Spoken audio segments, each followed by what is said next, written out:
Merci d'être là. Jason pour jaser Conversation au Saint-Jean est une initiative de la communauté francophone accueillante. Mon nom est René Morel et aujourd'hui, j'ai le plaisir d'accueillir Isabelle Laplante. Isabelle est originaire de la région. Elle est coordonnatrice du développement économique pour la ville d'Edmundston et elle a aussi le dossier d'immigration. Exact. Bienvenue à Jason pour jaser. Merci. Alors, parle-moi un petit peu de ton rôle au sein de la ville par rapport à l'immigration. Absolument. En fait, le poste de développement économique, ça a été créé en 2015 à la ville d'Edmundston. C'est quand même assez récent, si on peut dire, dans un sens. Puis, à l'intérieur des mandats qui m'ont été confiés, bien, il y avait celui de toute la croissance démographique, de l'immigration. Fait que tout ça, ça allait à l'intérieur de ça. Fait que je te dirais que dans l'évolution du dossier, quand la direction a parlé de planification stratégique, c'est vite devenu un élément important de ce côté-là. Puis, tu sais, comme en 2018, en fait, on a travaillé sur un plan d'action pour la croissance démo. Puis, tu sais, dans les grands thèmes, on parle de rétention, on parle de rapatriement, mais on parle d'immigration parce que si on regarde, tu sais, les effets naturels de croissance démographique, c'est souvent au plat ou à négatif. Fait on sait que la croissance vient, entre autres, par l'immigration. Et traditionnellement, les immigrants qui viennent au Nouveau-Brunswick, ils viennent dans les grandes villes. C'est ça. Donc, on a des efforts à faire pour qu'ils viennent chez nous, qu'ils s'établissent chez nous et qu'ils restent chez nous. Alors, la ville a été un des 3 partenaires originaires pour amener une communauté francophone accueillante dans la communauté. Tu étais impliquée là-dedans dès le début? Ben oui, parce que à ce moment-là, on était conscients qu'il y a plusieurs partenaires socio-économiques qui touchaient à l'immigration ici et là, mais il manquait une synergie, il manquait un regroupement. Puis, on était aussi conscients qu'on avait besoin de sensibiliser notre population. Fait que c'est le maire de l'époque, Cyrus Moore, qui connaissait bien les rouages d'IRCC, les programmes, tout ça, puis qui nous a avisé qu'il y avait des opportunités à saisir, avec 2 initiatives particulièrement, le projet pilote des CFA, puis les PLI, donc le partenariat local en immigration. Oui. C'est ça les 2 opportunités. Fait que oui, c'est ça qui nous a amenés à se diriger par soumettre des candidatures. Fait que la candidature du Haut-Saint-Jean a été acceptée, donc en collaboration avec la communauté rurale du Haut-Madawaska et la Première Nation Malécite-Madawaska.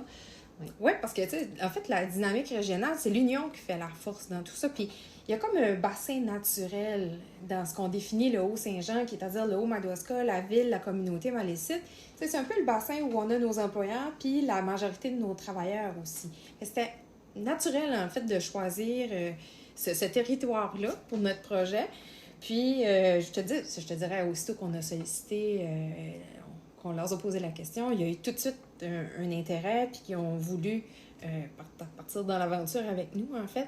Fait que, à un point tel, là, les gens y croyaient tellement qu'en attendant qu'on prépare nos demandes pour les soumettre, on attend une réponse d'IRCC, on avait déjà des partenaires comme Travail Nouveau-Brunswick qui nous ont fourni des sous pour déjà commencer le travail puis se préparer pour s'assurer que la journée qu'on aurait le oui, on allait être prêt à commencer. Donc, vous aviez fait un peu de travail dans le background, comme on dit. Oui, on a fait du travail préparatoire, puis on a été chanceux. En fait, nos 2 demandes ont été acceptées. Oui, alors, il y a la communauté francophone accueillante, on connaît bien. Le PLI est un nouveau partenariat pour regrouper les partenaires dans différents secteurs. Absolument. Ben, tu sais, en fait, c'est tout un écosystème au niveau de l'immigration. Puis moi, je vois souvent faire ça comme 3 bulles qui s'imbriquent. T'sais, on connaît tous le centre de ressources pour nouveaux arrivants. Puis ça, c'est les gens qui travaillent de très près avec nos nouveaux arrivants qui arrivent ici, qui font des services directement à eux. Puis on a la CFA qui est là, puis qui prépare notre population, qui fait la sensibilisation, qui fait le travail. Puis le PLI, lui, ben, tu sais, sa charge, c'est vraiment de préparer les partenaires. Parce que nos gens, ils arrivent ici, mais il faut qu'ils soient desservis par nos différents organismes, nos différents services gouvernementaux. Donc, les hôpitaux, les services de santé, les écoles. Absolument, oui. Les organismes communautaires. Oui, au niveau de sécurité, la force policière.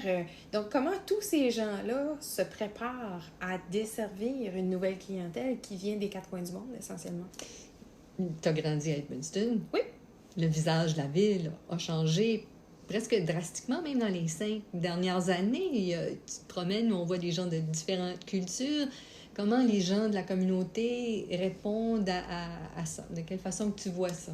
Ben, moi, je pense qu'on commence à voir les effets, en fait, des efforts qui ont été justement déployés dans les dernières années. Puis, je trouve que on a encore du chemin à faire. Ça, c'est définitif, là. On a encore beaucoup de choses à accomplir, mais on voit déjà quand même un impact puis une différence. Puis c'est vrai que durant cette même période-là, ça a vraiment beaucoup changé. Tu sais, avant, on voyait beaucoup les noyaux au centre universitaire, les étudiants internationaux, l'hôpital, tu sais, c'était les lieux où on les voyait surtout. Mais maintenant, ils sont partout dans notre communauté. Ils font partie de notre quotidien. Fait que c'est important pour tout le monde de faire sa part, puis parce qu'on les côtoie au jour le jour. Et puis, il y a encore des gens qui disent qu'ils viennent ici pour voler nos jobs. Absolument. Puis c'est tellement pas vrai. c'est un mythe. Les gens, ils pensent ça, mais il ne faut pas oublier que si on regarde du côté de nos employeurs, là, il y a des offres d'emploi, mais partout. Le taux de chômage est un des plus bas dans la province. On est en plein emploi. Ouais. Fait que les jeunes ici, ils travaillent. Puis, s'ils souhaitent travailler, il y a de l'opportunité pour eux autres aussi. Les gens, des nouveaux arrivants, ils viennent pas voler de job. Ils viennent combler des emplois qui sont disponibles et qui le méritent autant que n'importe qui d'autre. Puis souvent, tu sais, c'est une question pratico-pratique. Tu sais, on peut dire, bon, mais s'il n'y avait pas des nouveaux arrivants qui travaillaient, par exemple, dans un restaurant rapide, par exemple, ben c'est possible que les heures de ce restaurant-là soient écourtées parce qu'il manque de personnel, des choses comme ça. Absolument, mais oublions pas là, que, justement, c'est un bon exemple parce qu'au jour d'aujourd'hui, malgré le fait que ces entreprises-là embauchent de nouveaux arrivants, les heures sont réduites. Ouais. Parce que malgré ça, ils n'en trouvent même pas encore assez d'employés. Fait qu'imaginons si ceux-là n'étaient pas là, qu'est-ce que ça donnerait comme situation? Ça serait encore pire. Il faut que les gens réalisent ça, tu sais. Puis selon toi, c'est quoi la clé pour la rétention? Ils vont venir ici, ils vont appliquer pour des jobs, ils vont avoir une résidence permanente. Une fois qu'ils ont leur résidence permanente, ils peuvent aller n'importe où, ils peuvent choisir de venir ici ou ailleurs.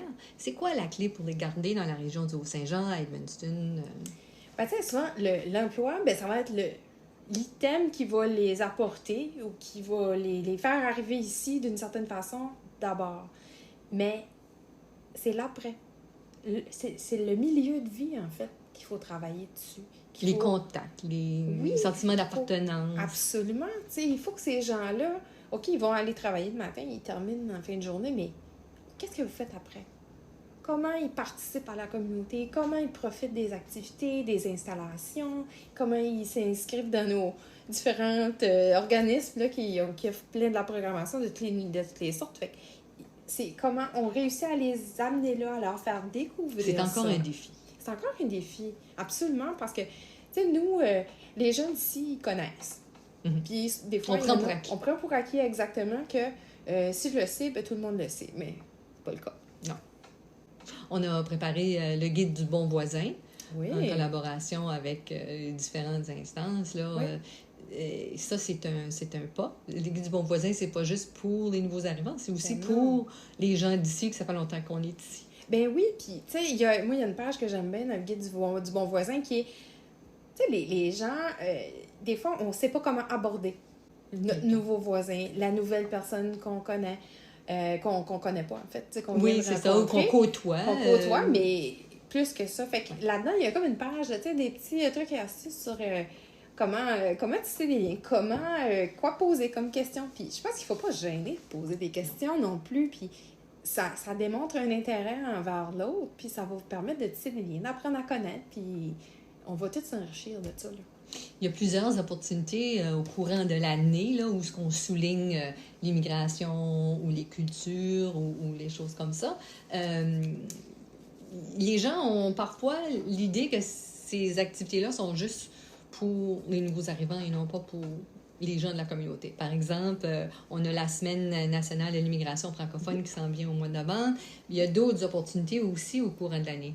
C'est ça, tu sais, comme partenaire en développement économique ou qui touchent à l'immigration, ben, on a choisi des éléments, des moments dans l'année, des semaines ou des journées où on veut mettre de l'avant des initiatives mais ça se passe à l'année. C'est comme la journée de la femme ne devrait pas juste être célébrée le 8 mars, disons. Exact. Fait que, tu sais, l'immigration, c'est l'affaire de 365 jours par année, là, pas juste la semaine 2 ou la journée 2. Mais oui, c'est pour tout le monde. Puis c'est là que ces journées-là vont toutes prendre leur sens. La journée où et les nouveaux arrivants et la population vont se sentir concernés puis qu'ils vont participer.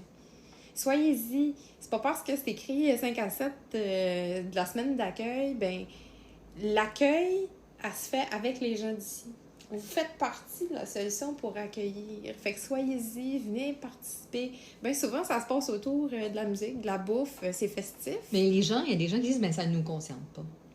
Ben, qu'est-ce qu'on dit à ces gens-là? Ben, ça vous concerne. Ça vous concerne, justement. Puis, allez-y une fois. Tu sais, venez découvrir qu'est-ce que c'est. Puis, je pense que vous allez être accrochés. Puis, vous allez faire des belles rencontres. Oui, au début du mois de novembre, parce que notre entrevue sera diffusée au début du mois de novembre. Oui. Du 6 au 12 novembre, c'est la Semaine nationale de l'immigration francophone. On organise plein d'activités. On lance une invitation à tout le monde, finalement. Ben absolument. C'est une super de belle semaine sur l'équivalent de 6 jours. Là. Il y a des choses à chaque jour. Et puis pour tous les intérêts, tu sais, on aura différents types d'ateliers. Fait qu'il y a peut-être des choses qui intéressera une personne plutôt qu'une autre. Mais je pense que la variété donne la chance à tout le monde de participer. Puis aussi, on a eu la pandémie là, pour une couple d'années. Là. On a un peu comme perdu nos habitudes de sortir. Ouais. Là, c'est correct, on peut sortir. On a le droit. Oui, on a le droit maintenant. Venez découvrir les visages qu'il y avait derrière les masques. Oui, exactement. Exactement. Est-ce qu'il y a d'autres choses que tu voudrais ajouter, Isabelle, avant qu'on finisse notre petite jasette aujourd'hui? Ben, tu sais, en fait, c'est un peu ça que je voulais dire. C'est des efforts continus. Puis notre succès, il va venir quand les gens ils vont vouloir s'établir à long terme puis rester chez nous. C'est la rétention qui va faire la différence, mais pour qu'ils restent, ben, c'est l'affaire de tout le monde. Puis c'est nos petits gestes que chaque personne fait qui va faire que nos collègues vont vouloir rester, ça va devenir leur chez eux essentiellement. Puis je pense que ça, c'est vraiment... Tout le monde doit se regarder le nombril, tu sais. Tout le monde doit regarder, OK, moi, comme ville, de la façon que je livre mes services, si j'accueille quelqu'un qui vient de l'autre bout du monde, est-ce que c'est approprié? Peut-être que oui, peut-être que non. Et mon approche pour offrir un service, absolument.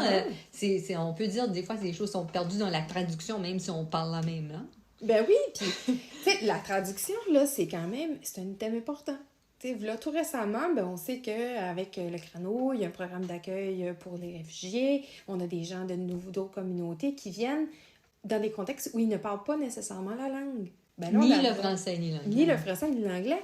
Fait que là, nous, on avait des rencontres avec nos services de mesures d'urgence à l'interne. Là. Oui. Donc, si la force policière, le service incendie doit se déplacer chez des gens qui ne parlent pas la langue, qu'est-ce qu'ils font? Mm-hmm. C'est vraiment une issue, tu sais. Fait que là, on trouve des outils. C'est pas parfait, mais au moins, si on est capable de se comprendre sur les lieux, il faut que ce soit visuel, il faut que ce soit... Fait que ça fait partie de ça, tu sais, de réfléchir à la livraison des services, mais adapté à ceux qui sont ici avec nous. Fait que ça fait partie de tout ça, qu'est-ce qu'on a. Puis il faut être curieux, il faut s'informer, en fait, sur l'immigration, puis il faut s'engager. Oui. Alors, merci beaucoup, Isabelle, d'être venue jaser avec moi aujourd'hui. Ça fait plaisir. Et les liens pour le site web de la ville d'Edmundston, la page Facebook et puis le guide du bon voisin dont on avait parlé, je vais mettre les liens dans la description de cet épisode. Parfait. Alors, merci à vous, chers auditeurs et auditrices, d'avoir été des nôtres. Je vous invite à vous abonner à notre chaîne et ne pas oublier de cliquer sur l'icône notification pour ne pas manquer nos prochains épisodes. Et surtout, n'hésitez pas à partager dans vos réseaux. Cette émission est une réalisation de la communauté francophone accueillante qui regroupe la ville d'Edmundston, la communauté rurale du Haut-Madawaska et la Première Nation Malécite du Madawaska dans le nord-ouest de la province du Nouveau-Brunswick. Ce projet est rendu possible grâce au financement du ministère de l'Immigration, Réfugiés et Citoyenneté Canada, tout droit réservé en cette année de 2022. Merci et à la prochaine!